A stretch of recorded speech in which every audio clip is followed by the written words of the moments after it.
evening, everybody. On behalf of Shri Kumarswami College Ausa, I welcome all the honorable dignitaries and participants for the national webinar on the topic Enabling Students' Well-being and Social and Emotional Learning. As you know very well, the college has been conducting a mega series of national and international webinars. The theme of the webinar series is Women Empowerment and Environmental Conservation. The objectives of the webinar series are to give and take knowledge through the keynote speeches and intellectual discussions, and to enrich the knowledge of all of us. The webinar series is proving beneficial for the students, researchers, teachers, knowledge seekers, and people from different fields. The webinar series can be translated into reality because of the hard efforts and tenacity of the chief organizer and chairperson of this webinar series, Honorable Principal Dr. M. Ambedkar sir. In the beginning of this national webinar, I heartily welcome him as the chairperson of this webinar. Today, I am very happy to welcome Honorable invited speaker and resource person, Anubhawi Shah ma'am from Genesis Global School. She is going to enlighten us on the topic enabling students' well-being and social and emotional learning. On behalf of the organizing committee of Shri Kumarswami College Ausa, I heartily welcome you, ma'am, as the resource person for this national webinar. I also welcome all honorable organizing committee members, including Vice Principal Dr. S.D. Misal sir, Junior College Supervisor Ravindra Karanje sir, MCVC Supervisor Praveen Utge sir, IQAC Coordinator Dr. Sanjay Kale sir, Dr. Anita Dhole ma'am, Dr. Sudhir Garad sir, Ambadas Khillare sir, Dr. Patwari sir and Dr. Wadkar sir. We all have come together here on the virtual platform to listen the honorable speaker on the topic. But prior to it, it would be pertinent to have the introduction of the speaker. So I request Dr. Anita Dhole ma'am, please introduce today's chief guest. Please ma'am, welcome. Thank you, sir. Good evening, everyone. You are welcome to this grand national and international webinar series. On occasion of Golden Jubilee year of the college, Shri Kumarswami Mahavidyalaya Ausa has organized a wonderful grand knowledge sharing webinar series with the aim of women empowerment and women dignity.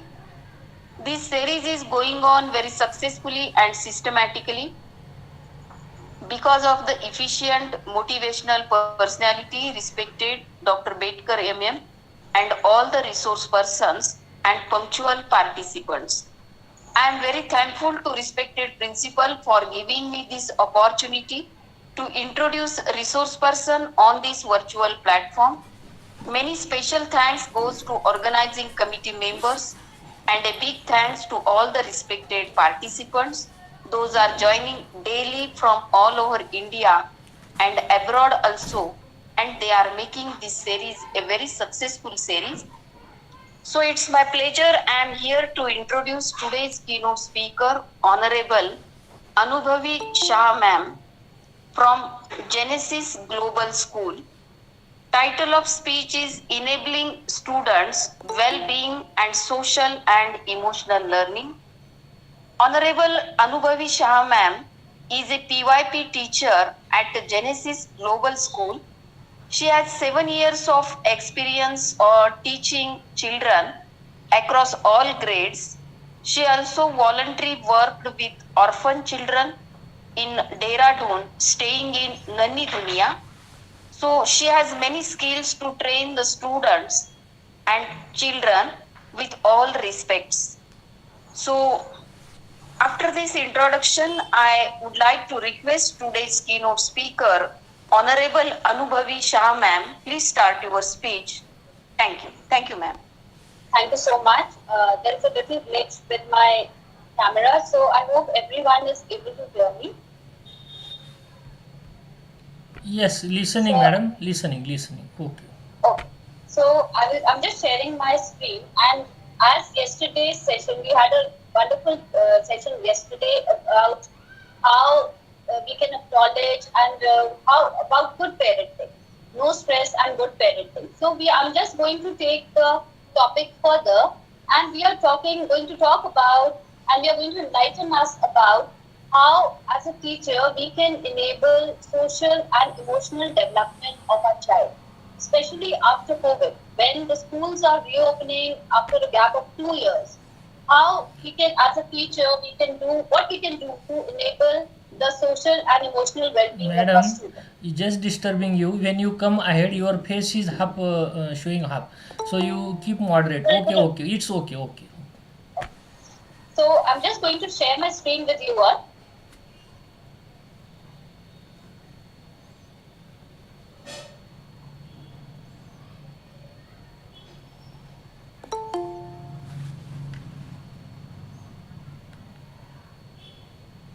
Visible, madam. Visible. A parent and teacher, what are our expectations from our children? I really want to know from you all, because you all must be a parent. So what are your expectations from your child?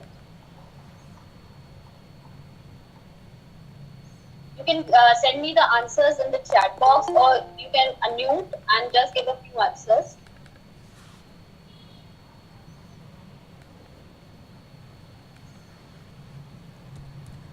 What are your expectations as a parent or a teacher from your child?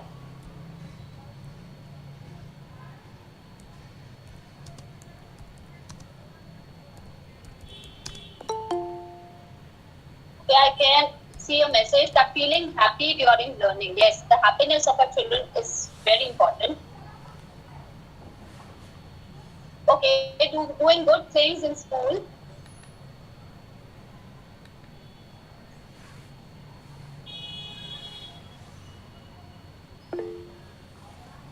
Emotionally intelligent. Okay. And at times we also want our children to be the most intelligent child of our school, of the class or the school, whether we accept it or not. But still, at times, I think there is that 1% of hidden interest there where we expect this from our child. Okay, involving in physical activities with joy.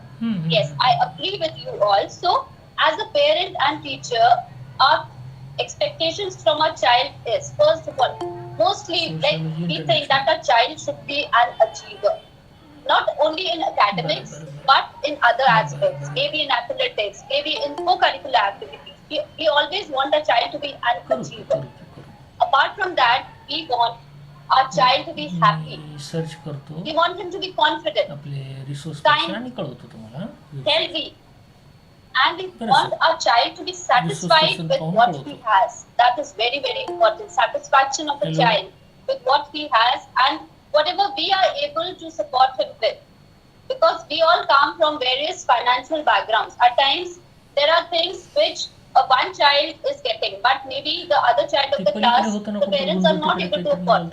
So, the child should be satisfied with whatever the parents are able to do for him or her. Now, what happens when your child goes to school? What happens? What do you feel? What happens when the child goes to school? Is he always happy? Does that happen? Again, I will like your answers in the chat box, please. त्यांना process करायची. मी तुम्हाला जी are पाठवतो ताबडतोब.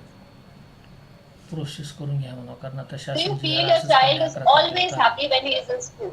आता सगळे टप्पे मी Okay, सांगतो not तुम्हाला काय काय always. करायचं. त्यांच्यासाठी सर चांगल्या परिचित आहेत, त्यांना मी Then येऊन what भेटून happens when कसं he is in सांगतो. school? करून घ्या सर काही काही काही Okay, he's not happy, you agree with it. Mug me But कळवतो सर तुम्हाला एक what are research the person. various things that might happen when your child is in school? It can be good, it can be bad. It's not always bad in school, and it's not always good. Okay, at times when the children are very small, and especially right now, even the grade 1 and 2, at times they feel homesick because for 2 years they've been sitting at home. And when it comes to coming to school, at times they do feel homesick and start crying. I completely agree with Sumi Raja, sir or ma'am. Sorry.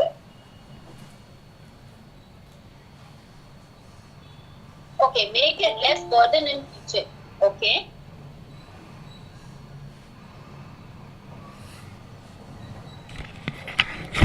So now what happens when our child goes to school? At times, for us as a parent, we think the school life is very, very organized. Means the child goes to school, he will follow his lessons, whatever is being taught in school. He will socialize with his friends, with his teachers, with his peers. He will interact with the teachers, visit with students of the class. And for us, we feel our child is always happy. He's happy to be in school. But at times, that doesn't happen. The child, every day is not the same for a child. One day must be a very good day when the child is very happy from morning to evening. But then one day, something might happen, some trigger must then happen in school, and the child can be very, very sad. Now, what are the things? What happens? So, do all the children behave in the same way when they are in school? So, in the school, now at times there are classes which have only 20 children, but again we have schools with 40 children in each class or in section. So, all the children, do they behave in the same way? No, they don't behave in the same way. At times, maybe in the morning, when, like yesterday ma'am said, the bus gets missed and the mother, she gets upset with the child. You don't wake up on time. This happens, that happens. But she somehow drops the child to school. Now, because the child has got a severe scolding in the morning, the child is going to be very, very sad throughout the day. If not throughout the day, at least for an hour or so. So at times, how the child behaves in school. At times, the child is anxious about something. Maybe there is some fear or something that has happened. Maybe the teacher has said something bad to the child. I'm fed up of you. At times, it happens.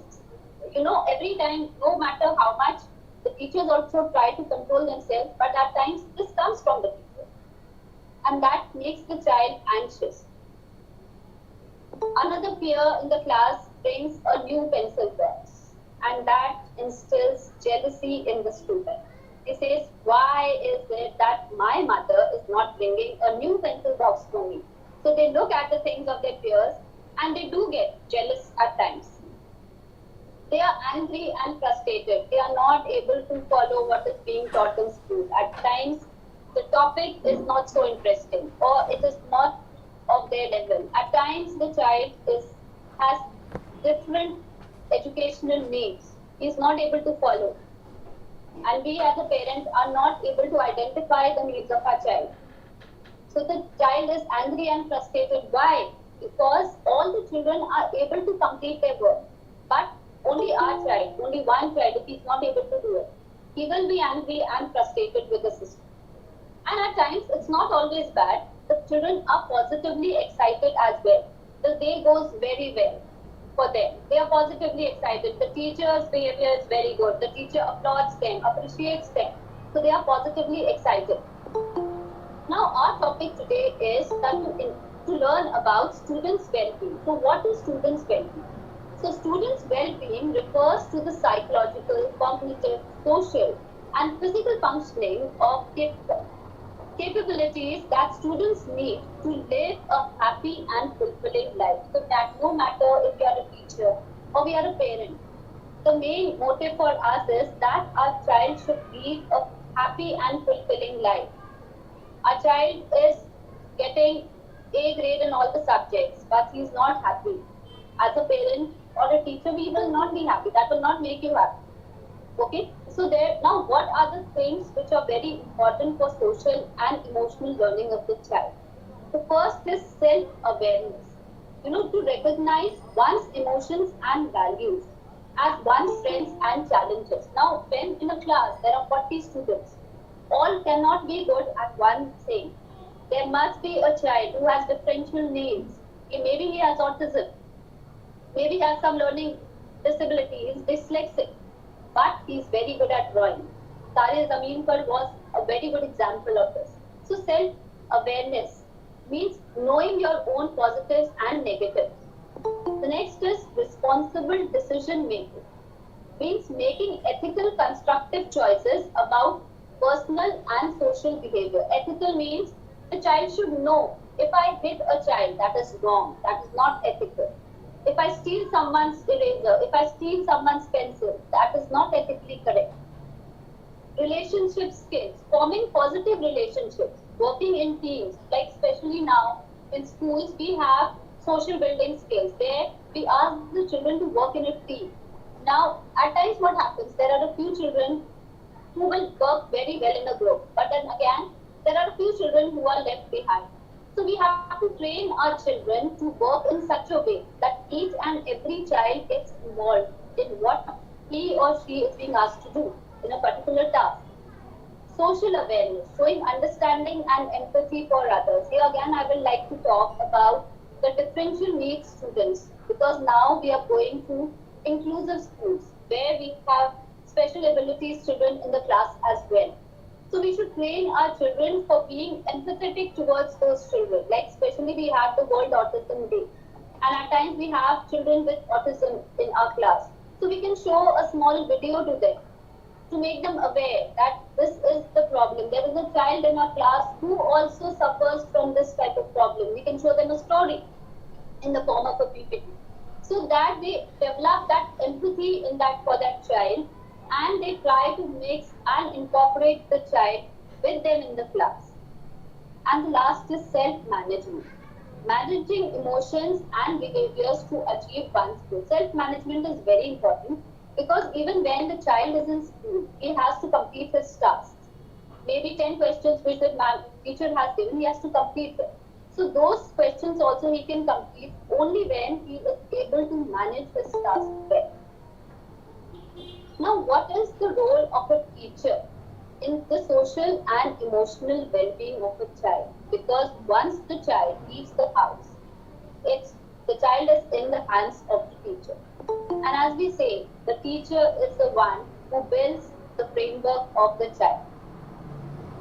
So teachers are the engine that drives social and emotional learning programs and practices in schools and classrooms. And their own social and emotional competence and well-being is strongly influenced by their students. At times, it's the teacher who's going to guide the students for their well-being. And if the teacher is herself emotionally and socially not stable, if she is frustrated with something, she's not happy with her salary, she has problems at home, somewhere it is going to affect the child as well. Classroom with warm teacher-child relationships support deep learning and positive social and emotional development among students. So when you know, especially for the kindergartens, we say the teacher is very lively. The teacher should be very lively. Why? Because if the teacher is lively, she will go down to the level of the KG children, the kindergartners, and she will play them with them. The children will build a relationship with them. If the teacher starts teaching a KG child like a teacher teaches a college child or a child who's in grade 12, the KG child will have no emotional bonding with the teacher. So you have for each grade, the teacher has to go down to the level of the child. A lot of research has been done, and there are special social emotional level skills that can be taught, and they can improve for the positive development, and they reduce problem behavior. There are various social emotional skills which we can teach to our children, and you know what happens with these social emotional skills? These skills also lay the foundation of our child's behavior later on when they will go into outside world to work. these social and emotional skills will be the ones which will help them to prosper and to improve further in life, to develop, to achieve success in life. Your child can get very good marks, and at times it happens in the college placements also. There are children who have been toppers, but the company does not select them. They select the very mediocre students. Why? Because they have performed in all levels. So the company at times says that we can teach the work, but we cannot teach uh, the social skills to the people because they have not done anything except learning or just the rote method of memorizing. So they want players. They don't want muggers in their companies. So there are several organizing frameworks for social and emotional learning. Now, first of all is the learning context. Means what skills are we going to use? What is our learning context? What does a teacher prefer? At times, a teacher prefers to teach through stories. At times, the teacher prefers to teach the child through videos. At times, she tells the child to do good things through her own life experience. At times, the teacher says, "जब मैं class 4 में थी तो मैंने भी ऐसा किया था, but then my mother said this, या मेरी टीचर ने मुझे ऐसा बोला, and from that day I have not done this." So all these small little influences which the teacher gives in a positive way, that affects the child. Now the social and emotional learning of the teachers and the students is equally important. Now, first of all, the primary socialization of a child, it takes place at home. The child knows, okay, this is my mother, this is my father, this is my aunt. And then they socialize with, and even the workers, the maids that come to a house, the child starts to socialize with them. So it's the mother, it's the parents who teach the child that you have to respect your grandparents, you have to respect your parents. If they hit their grandparents or they hit you, then what happens at times you tell them, no, this is wrong behavior. So the primary socialization takes place for a child at home. And once they go to school, it starts in school. So as aforementioned, teachers play a very important role in the social and emotional development of the children who are under their care, means basically under their section or in their class. And through proper socialization process, children can acquire skills for regulating their own emotions as well as guide to the emotions appropriately. Because then they will know how to regulate their own emotions. Now, how can a teacher help to express, help a child? How can he or her express their own emotions? First is to tune into cues. Sometimes feelings can be hard to identify. At times the children are very small. They don't know how they are feeling. So you have to tune in to your child's feeling. Even as a parent, at times the child comes from school. He just bangs his back on the corner, goes to his room and sleeps. So that is the body language which you have to monitor for your child. Listening to what they are saying and observing their behavior. This is very similar to what DC ma'am has said yesterday. To listen to their child and to observe their behavior. Like if the child is not happy in school, every day in the morning, maybe the child will come up with excuses. I have a stomach ache. I don't want to go to school. Or every day, he will not be in a good mood to go to school. So you have to observe what is the behavior of your child. And if you find any red flags, then you should go deep into them. You should talk to your child about what is happening, what is bothering the child. That same goes to the teacher, for the teacher as well. If there is anything like that, she should talk to the students of a class or the particular student who is showing this type of behavior. Now, behind every behavior is a feeling. Now, however a child behaves, when the child is very, very happy, you buy a new toy for your child. The child is very happy. They will applaud you. Mommy, you are the best mommy in the world. You scold your child. Why did you get less marks? I don't love you, mommy, anymore. The teacher scolds the child. She is a very bad teacher. She is always after my life. So we have to try to understand the meaning and feeling behind your child's behavior. You can help your child find other ways to express the feelings once you know what is driving the behavior. Now, if you know, like suppose in a class there is a child who's every time disturbing you while you are teaching.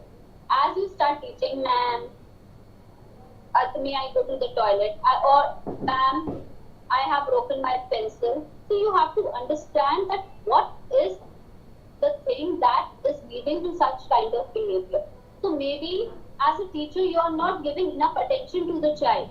Your attention goes more maybe to the brighter student or to the mediocre students. And at times we just leave the students who are not very good. Or at times we focus more on the weaker students and we leave the bright students. So at times, in order to get noticed, the children behave in such a way. If you're revealing now what happens at times, the child doesn't behave well. He says, ma'am, may I go to the washroom? Ma'am, may I do this? And we say, every time it's like this with you. Please sit down. No one is going to ask me for washroom now. So now, if we are behaving with a negative behavior, if you're shouting at the child, now what will happen? It will trigger the problem. It will not let it down. It will trigger the problem. Again, they will do such things to bother you. But if you do it, take it very positively and you say, okay, today you go to the washroom, but from tomorrow, when there is a 10-minute break, you will go during that break time and I am not going to allow you no matter what. So now this is how you have handled the situation in a positive way. Now you have to help the children to name their feelings. At times the children, they are so small, they don't realize what they are feeling. At times they are happy, they are excited, they are, for them, both happy, excited, everything is same. They are sad, they are anxious. That is also same for them. So we have to help our child to name their feelings and giving them a label. Naming the feelings, like how are you feeling today? Maybe early in the morning when the child comes to the class, we can give them a topic. How are you feeling today? Maybe a sticky note where they can draw how they feel. So slowly they will know different emotions. Happy, sad, excited. It's his birthday. He's very excited. Sad. Today mommy was very upset early in the morning. I spit milk, so I'm sad. So it allows your child to develop an emotional vocabulary. Then slowly they try to understand their feelings. Like what is that particular emotion? Now identify the feeling in others. Now once they have identified their feelings, we should try to give them opportunities to identify the feelings in others. So we have to provide them lots of opportunities to identify the feelings in others. We might ask a child to reflect on what someone else is feeling. Cartoons or picture books are great ways to discuss feelings and help kids to learn how to recognize other people's feelings through facial expressions. At times, with Mr. Bean, he doesn't speak anything and he speaks everything through his expressions. So that is how we can give some tasks to children where we can just show them videos, or at times we can help them to just study the feelings of the children of their class, their peers. Why is she upset? Please go and talk to her. Then they will come to know the actual reason why their friend is upset. So that is how they can identify the feeling in others. The next important thing is that we should never judge. Don't judge. Judging is very harsh. It's even harsher when it comes from a teacher. You will never be able to do it. It's always like this with you. At times we label our children. A few children, at times, no matter what, we label with them. I am fed up of you. So please don't judge and don't label your children. As a mentor, you are responsible to aid in the development of your students and help them to overcome any difficulties that are hindering their way. It can be emotional needs as well. If you're going to glare at them in a constant scowl, you're getting nowhere and you're just addressing their problem behaviors. You're just telling them, you are like this, you can never learn, you are not good at mathematics. So your negative output will trigger the negative in them and the result will be what you fear to expect. The child will never listen to you. There will be no connection between you and the child of your class. Now make the session light and digestible. At times there are a few topics which are so tough and which are not for the level of the children, and we just want to teach it in the rote way. So especially now with the COVID, there has been a lot of revolution in teaching. The teaching is not same as it used to be before COVID. So now we have to make our sessions light and digestible. A rigid teaching session can drain the teacher as well as the students. Just reading, reading, reading, no exercise, no brain drain, no like suppose no tongue twisters in the class. So as a result, what happens? The children just wait for the lecture to end, no matter how interesting the topic is. But even if the topic is very boring, but if you make do something very interesting during that time, the child will be motivated to learn that thing. Like suppose if I'm teaching how to make a circuit to grade 2, it's just not their cup of tea. They are just in grade 2 right now. What is the circuit is very, very tough for them. So I just tell them theoretically, okay, there is a power source, this is a cell, and it has a positive and a negative end. And this is how, if we turn on the switch, the circuit gets connected. If switch off the switch, the circuit will get disconnected and the bulb will not glow. So that is theoretical. The child might understand 50% of it, but 50% of it will go out of his head. But if we show them a practical demonstration using a cell, 2 wires and connecting it with a bulb, and we show them how it gets connected and disconnected and how the bulb turns on and off, it will be immediately registered in the mind of the child. So automatically, when you are making your sessions interesting, the child will look forward to your session and they will always be attentive in your class. Show them you care. Now, this is very important, that is building a relationship with the child. At times, we as a teachers also become very, very professional. We think our duty is from 8 o'clock to 3 o'clock. I just have to teach these topics and I don't care about what is happening with the child. At times we label their parents, इसकी mummy तो ऐसी ही है, इसकी mummy मुझे 10 बार message करके परेशान करती है. So teachers can get overwhelmed with constant distractions a student can create during the class. At times we do get irritated. There are children who will constantly trouble you during your class. But then if you show them that you really care for them, you are empathetic to them, and if you take steps, positive steps to improve their bad behavior, they will automatically listen to you. So bad behavior and disciplinary issues are something that cannot be ignored. So you cannot ignore them. If a child is jumping around in the class, it's not possible that you don't scold them. But you have to follow a particular behavior pattern, and that will take time. You have to, first day, you just make the child understand, jumping in the class is not good. The second day, you have to tackle it. Again, if the child jumps, you have to make your own strategies how you're going to address to the child. Maybe you will take him out to the class and you tell him, okay, you like jumping, you jump here 10 times. Once you are done, you come back. But I'm not allowing you to jump in my class. So there are a few things which we have to follow. Every time shouting at the child, it's not going to help us. Now, one thing is very important, that is keeping track of their progress. At times what happens, we just keep saying that this child is not doing, okay, this child is doing, but at times we just lose a track of their progress. Okay, he will be able to do it, but because we have 40 students, it's not possible for me कि हर एक बच्चे को देखते रहे.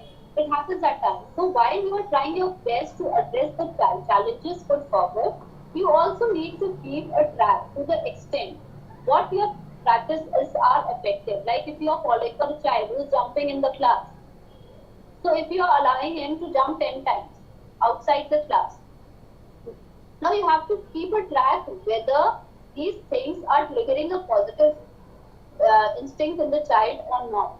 Or still, if the child is not listening to you, then the next step is that you have to instill another ways to make the child settle in the class, and never address the child. If you don't do this, I will send you to the principal. The day you use this word, I will send you to the principal, you have lost the child, because then the child automatically feels that, okay, this teacher is not able to handle me.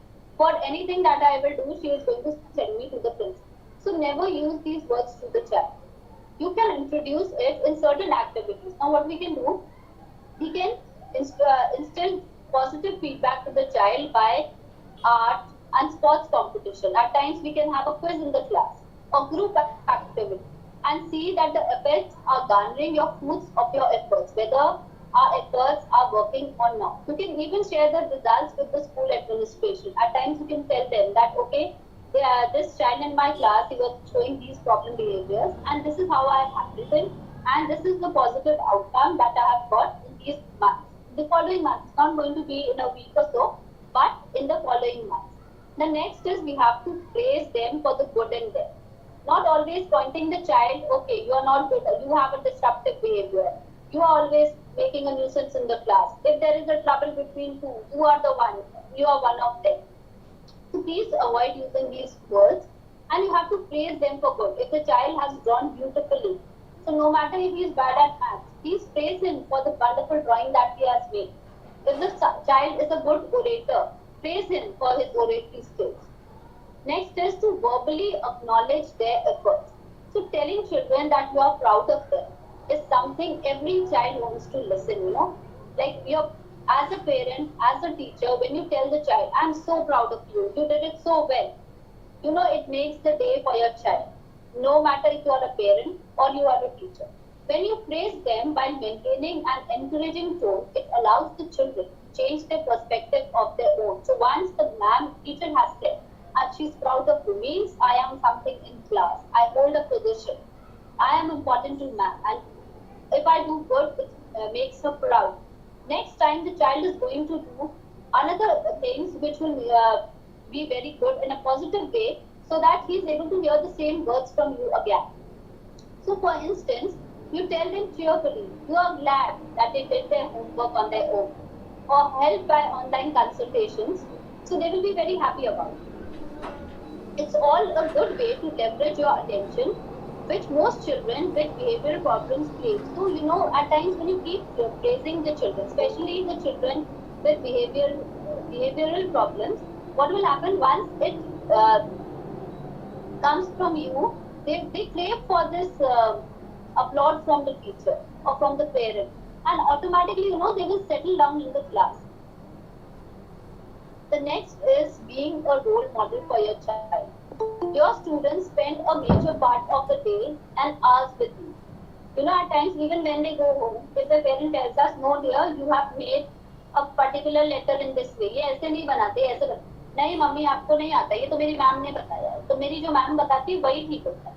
So they will imitate your behavior, the way you walk, the way you shout, the way, even if you are shouting, they will also shout at others in the same way. So their mind are sponges that absorb what they reflect and they reflect it back. Keep that in mind. Make sure you are spreading a positive behavior. Once I had attended a workshop where they asked us a particular question, and we were, as a teacher also, we were very enthusiastic to answer. So they just said, like, being in your 30s, if you are not ready to wait back for your turn and you are raising your hands and shouting, ma'am, I want to answer, then think about the children who are still in the primary level and you expect them to keep quiet when you ask a question. That won't, if the children of your class are shouting and you also start shouting, keep quiet, all of you. No one is going to listen to you. But if you say, eyes on me, quiet, and if you just have some signals, like if you don't even say quiet, if you just show, like you have a particular signals, like for my class, I use this thing. This means keep quiet. So every child, after 2 minutes, when they notice ma'am is not speaking anything and she has shown us the signal, this means we have to keep quiet. So even without raising my voice, my entire class is under discipline. So if you want your students to respect others, make sure that you also treat others with respect too. You cannot expect that you shout at your students. You tell them, what has your mother taught you? This is what you are learning at your home. You cannot expect that they are going to respect you, when you are not saying good words for them. You can always cultivate positive practices around the class and in school.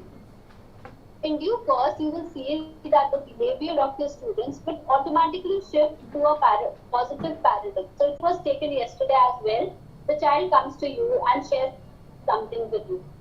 Then you have to praise them for that information is being shared with you. Because are problems with you, right? They have parents problem with their parents. If their parents have problems with each other, they share it with you. So you have to listen. And if at times if there are problems with families, then even as a teacher, you have to inform your parents. This is what inform the parent that this is what your child is going through, and this is going to affect their social and emotional well-being in the long run. So you have to listen to your child's feelings. It's very important to listen to them. Try to listen without responding. At times, they come up and they speak things which are not. It's like at times that they are just wasting your time. But still, you don't have to respond in a negative way. You can just listen to them and you can say, or you can listen up and you can say that, okay, now since this is important, I have heard you. We will continue it later, but right now it's very important that you concentrate on the class. Or this is the work that you have to complete first. So you have to set the priorities with the children and you have to listen to them without responding. Okay, you cannot say, oh, what rubbish are you talking? I'm not interested. I'm not here to hear your tales, what you did on your friend's birthday. So it knows there is some problem with my child. At times the child has learning disability, but the parent is not ready to accept. They blame it on the school. Okay, अच्छा school में पढ़ाई अच्छी नहीं होती. I will change the school. There is some problem with my child's behavior. Okay, so at times the child is autistic. The child is dyslexic. Parents and tell them. Ma'am, please. There is some problem for the chief organizer and chairperson of this web series. So on behalf of the who has given very good speech on the topic and described every aspect of it, and it made us understandable the understanding taking efforts tirelessly to make the webinar series successful. So on behalf of the organizing committee, I also thank him. I also thank Dr. Anita Dhole ma'am, who has introduced today's honorable chief guest and resource person. I also thank all the participants who very punctually joined the webinar series and listen quietly. Fill your feedback link so that you can get your certificate. And at the end, with the kind permission of chief organizer and chairperson, I declare here that today's webinar is over. Thanks to all. Thank you very much. Thank you everyone. Bye bye. So I am not able to do today. I will give message about your nice speech. Thank you, madam. Thank you so much. Thank you everyone. Sir, feedback link is not active.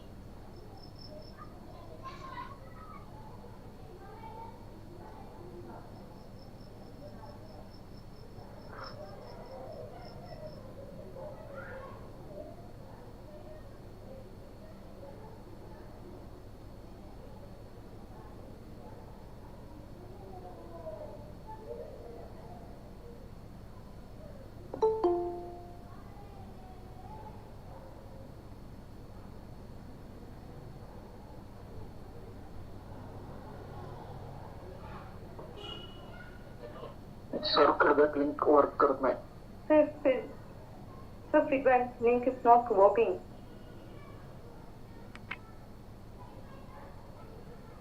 Yes, sir. Same issue is happening here. They are saying it will be accepted later on. Kindly resolve the problem, sir.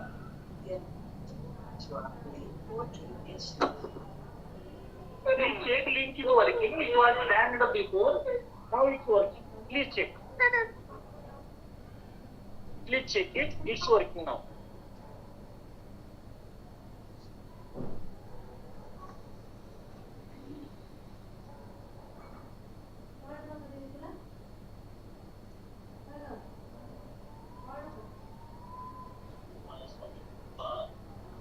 Sir चालू आहे आता. It's working. Chaudhary sir.